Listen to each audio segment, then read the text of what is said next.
제가 교통사고를 좀 당했는데요. 네. 예, 그런데 이게 저는 교포다 보니까요. 네네. 그게 무슨 보상 저기에 받는데 저기서 제한이 있다 그러더라고요. 네. 예. 어떤 이게 식으로 사고가 나셨는지 좀 설명해 주시겠어요?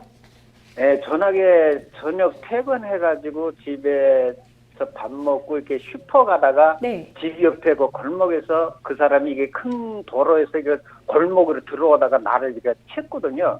시청자님은 걸어가고 계셨고요. 예, 예, 네. 예. 근데 그 저녁에 내가 그 술을 소주잔으로 한 두 잔 정도 먹었거든요. 네. 예, 그런데 이게 뭐 이게 문제가 된다고 그러더라고 그게. 근데 그게 저 네. 사람들이요.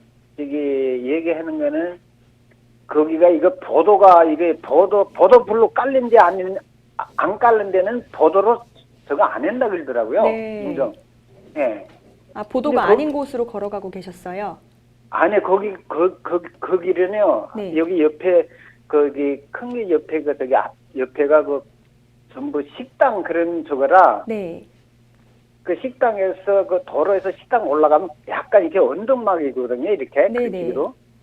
그래서 그 식당을 지으면서 거기 식당 앞에 전부 식당에서부터 그 도로까지 전부가 아스팔트로 저거를 깔았어요. 네. 좁은 골목이라서 그런 거군요. 네. 예. 근데 그걸 뭐 그거 인정을 안 한다 그러더라고요. 그 보도로. 그러면 시청자님을 그 차로 친 분은 어떻게 말씀을 하셨나요? 아직도 뭐 경찰을 저거 조사는 안 받았는데요. 네.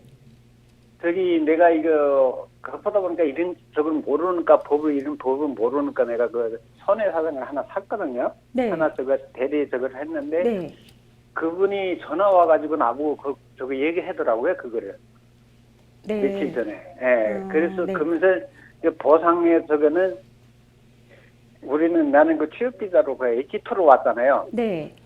그 H2로 왔는데 그 법무부에서 그 기간 여기 한국의 체류 기간 3년 일단 처음에 3년 주고 나중에 후에 집에 들어갔다 오면 그 귀국했다 다시 나오면 2년 주잖아요. 그래서 5년 채워주는 거 아니에요. 네.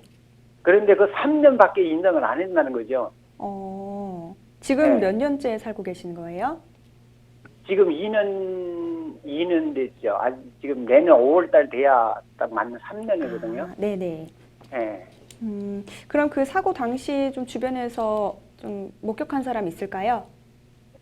사고 당시는 없었죠. 없었어요. 사고 그 사람들은 나는 정신은 없어가지고 모르는데요. 네. 그 차주당은 모르죠. 사람 옆에 사람이 있었는지 없었는지. 네. 네, 그 사람들은 뭐 아니까. 그러셨구나. 저는 모르죠. 네. 그러면 지금 취업비자 H2로 들어와 계신데 보험을 네. 어떻게 받을 수 있을지를 잘 모르셔서 전화 주신 건가요?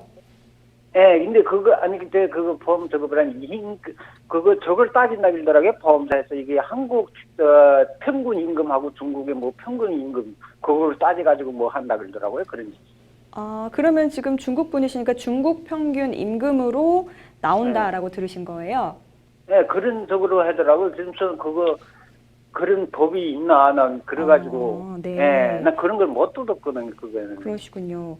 뭐 한국에서 일을 하고 계시는데도 중국 평균 임금으로 나온다라고 해서 좀 이해가 안 가시는 것 같은데요. 변호사님과 먼저 인사 나눠보시고 말씀 나눠보시죠. 예, 안녕하세요. 안녕하세요. 지금 궁금하신 게, 그러니까 지금 예.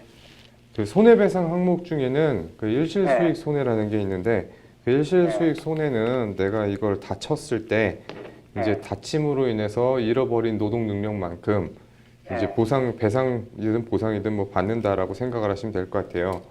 근데 이제 그 부분에 대해서 이제 기초되는 소득 같은 경우에 실질 소득이 있으면은 그걸로 하는 거고, 실질 소득이 없으면은 뭐 이제 보통 인부라고 해서 이제 매년 상반기, 하반기에 발표되는 이제 금액이 적용이 되는 거거든요.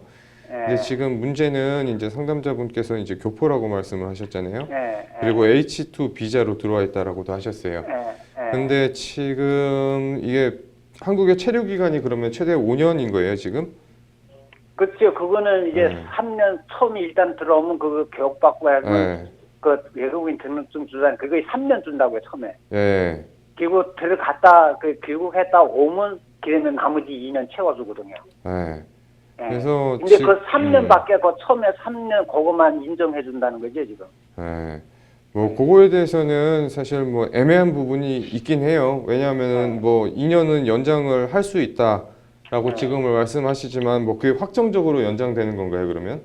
그렇죠. 예. 네. 그렇다고 하면은 제가 봤을 때 5년까지는 국내에서 지금 벌고 있는 소득으로 일실수익 산정을 할 수 있을 거라고 생각이 들어요.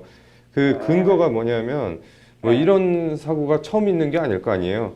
그래서 이 부분에 대해서 이제 재판이 이미 있었고 이제 국내에서 얘기하는 이제 대법원에서 그 부분에 대해서 판단 내려준 게 있는데 네. 이제 일시적으로 국내에 체류한 다음에 이제 장래에 해외로 출국할 것이 예정되어 있는 외국인의 경우에는 이 일실수익 손해 산정에 있어서 국내에서의 취업 가능 기간 그리고 체류 가능 기간까지는 국내 소득을 적용하고 이제 그 이후의 기간은 이제 그 분이 이제 귀국했을 때 또는 출국했을 때 이제 그 나라에서 받게 되는 소득을 적용한다라고 대법원에서는 판단을 했었거든요. 근데 지금 어쨌든 현행 비자는 3년으로 되어 있는 거잖아요. 네. 그렇기 때문에 보험회사에서 이제 3년까지만 국내 소득을 인정하자라고 얘기를 하는 건데 뭐 특별한 사유가 없이 2년이 뭐 거의 무조건 이제 연장되는 거라고 한다면 5년까지는 내가 한국에 머무를 것이 확정적으로 예정되어 있다라고 주장을 한다라고 하면 그 부분에 대해서 국내 소득이 적용될 여지도 있겠다라는 생각은 드네요. 예, 그거는 저거 그 법무부에서 보도인 거라 그건 들어갔다만 나오면 되거든요. 그게. 네. 예. 그래서 뭐 날짜 제한이 없고 그냥 들어갔다가 뭐 하루 있다 오든 뭐 이틀 있다 오든 그 상관없거든요. 그 비자 다시 저거 해가지고. 그래서 그 부분 때문에 지금 그런 거예요. 보험회사에서는 어쨌든 3년, 이 비자 지금 기간이 3년이니까 이제 그거에 대해서 얘기를 하는 거고 이제 비자 연장을 하면 5년까지는 되는데 이제 그 부분에 대해서는 보험회사는 인정을 못 하겠다는 거죠. 결국엔.